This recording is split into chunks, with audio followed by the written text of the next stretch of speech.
अस्सलाम वालेकुम जी, मैं हमारी अली, आप देख रहे हैं मेरा चैनल। अमेरिका में पाकिस्तानी खातून ने शौहर के सर पे गोली मार दी, वो भी बच्चे के सामने। बेदर्दी से अपने शौहर को कत्ल कर दिया। अमेरिका में रहते हुए इतनी दरिंदगी का मुजाहरा करने वाली ये खातून कोई अजनबी नहीं थी, बल्कि इसने अपने शौहर को, अपने बेटे के सगे बाप को बेदर्दी से कत्ल कर दिया। एक गोली, पूरा ख़ानदान मुकम्मल तौर पर तबाह हो गया। 5 साल का बेटा है, सब कुछ देखता रहा। बाप को मार दिया, माँ जो है वो कातिला बन गई। पार्क में शुरू होने वाला ये झगड़ा खूनरेज़ी पर किस तरह से उतरा, सारा मामला क्या है, क्यों उसने अपने शोहर को बेदर्दी से कत्ल कर दिया। पाकिस्तानियों ने अपनी घटिया नीच हरकतें जो है दुनिया के किसी भी मुल्क में नहीं छोड़ी।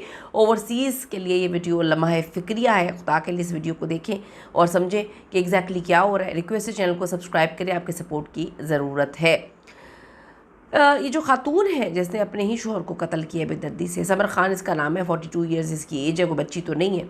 ये अमेरिका के इलाके ब्रिस्टल वॉर्फ में रिहाइश पजीर थी। इसकी शादी तकरीबन 7-8 साल पुरानी है और इसका 5 साल का एक मासूम सा बच्चा भी है। अभी कुछ टाइम पहले एक 911 पर कॉल मौसूल होती है कि इस खूबसूरत पार्क में एक खातून ने अपने शोहर को गोलियां मार के कत्ल कर दिया। पार्क के अंदर गोलियां मार के कत्ल कर दिया। पुलिस को कुछ समझ नहीं आई।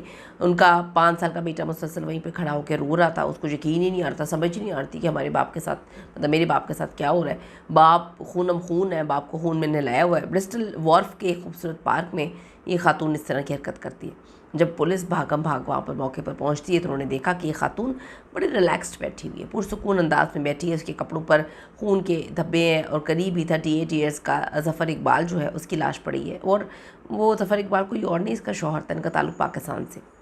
ऐनी शाहिदीन के मुताबिक मियाँ बीवी के दरमियान किसी बात पर बहस हो रही थी, कोई मामला था जिस पे बहस हो रही थी, जिसके बाद समर खान जो औरत है इसने पिस्टल निकाला। मतलब वो हर पार्क में भी अपने साथ पिस्टल लेकर आई हुई थी। ऐसी दरिंदा सिर्फ औरतें कितनी ख़तरनाक है। पिस्टल निकाला और इससे फायरिंग कर दी पार्क के अंदर। शौहर ने ज़ख्मी हालत में लोगों से मदद मांगी, लेकिन बीवी का गुस्सा ठंडा नहीं हुआ। उसने दोबारा जो है फायरिंग करना शुरू कर दी और उसे इतनी गोलियां मारी कि वो मौके पर मर गया बेचारा।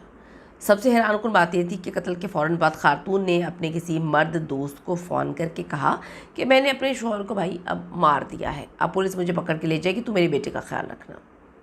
यानी कि बाप को उसने मार दिया, ख़ुद जो है वो उसे पता था जेल चली जाएगी, और बच्चा जो है वो ना बाप उसका रहा ना माँ। अदालत में समर खान ने ये मौक़िफ़ इख्तियार किया कि उनकी इज़्दवाजी ज़िंदगी तल्ख़ थी और उसका शौहर उसे घरेलू तशद्दुद का निशाना बनाता था, जिसके सबूत के तौर पर उन्होंने 911 पर की गई माजी की 24 कॉल्स का हवाला दिया। 24 कॉल्स। हकीकत ये है कि उनके शौहर को घरेलू तशद्दुद के इल्ज़ाम में जेल भी हो चुकी है 2022 में। तहम अदालत ने समर खान के इस इक़दाम को जुर्म करार देते हुए उन्हें 10 से 30 साल कैद की अल्लाह सज़ा सुनाई। मुझे एक बात समझ नहीं आती कि अगर कोई दरिंदा सिर्फ बंदा है, आपकी शादीशुदा ज़िंदगी में आपको मारता पीटता है, बाहर के मुल्क में बैठे हुए हैं, आप उससे खुला क्यों नहीं ले लेते, तलाक क्यों नहीं ले लेते। खैर, आप ये देखिए कि किस तरह से कितना बड़ा नुकसान पहुंचा।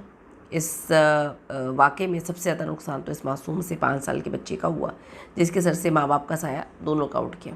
ये एक इबरतनाक कहानी है जो हमें सिखाती है कि मसाइल का हल तशद्दुद बिल्कुल भी नहीं हो सकता। मसाइल का हल जो है वो किसी को मौत देकर नहीं हो सकता। अल्लाह हर घर को जी अपने हिफ्ज़-ओ-मान में रखे। बहुत तकलीफ़ दह बात है, यकीन करें दिल खून के आंसू रो रहा है। और मैं सोचती हूँ कि उस बच्चे का क्या होगा। ओवरसीज़ पाकिस्तानियों के लिए वीडियो इसलिए इम्पॉर्टेंट है कि मैं समझ सकती हूँ जब हम अपने मुल्क से बाहर होते हैं, अपने अपनों से दूर होते हैं, प्रेशर बहुत ज़्यादा होता है, डेफिनेटली ट्रॉमास में चले जाते हैं हम, उसके बाद पैनिक हो जाते हैं, उस तरह से चीज़ें हम हैंडल नहीं कर पाते। तो बहुत सारे डॉक्टर्स मौजूद हैं, हमें जो है थेरेपीज़ लेनी चाहिए, डॉक्टर से बात करनी चाहिए, किसी से बात करनी चाहिए। अगर एक रिश्ता बहुत गलीज़ है तो उसे निकलने की कोशिश करनी चाहिए। लेकिन क्या करें, हमें पैसे भी चाहिए, हमें सहूलियात भी चाहिए, हमें दूसरा मुल्क भी चाहिए, और उसके बाद हमें मेंटल हेल्थ के इश्यूज़ होंगे तो हमने उसको कंट्रोल भी नहीं करना। इस वाक़े से बहुत कुछ सीख सकते हैं आप लोग। ओवरसीज़ पाकिस्तानी इस वाक़े से बहुत कुछ सीख सकते हैं। सीखें और अपने मामलात को अभी भी ठीक कर लें कि इससे पहले कि बहुत देर हो जाए। कमेंट्स ज़रूर करिएगा और आगे बढ़ने से पहले रिक्वेस्ट है कि अभी तक आपने चैनल को सब्सक्राइब नहीं किया ज़रूर करें। इससे हमारी हौसला अफजाई होती है। आपके सपोर्ट की हमें ज़रूरत है। अल्लाह ने के बाद।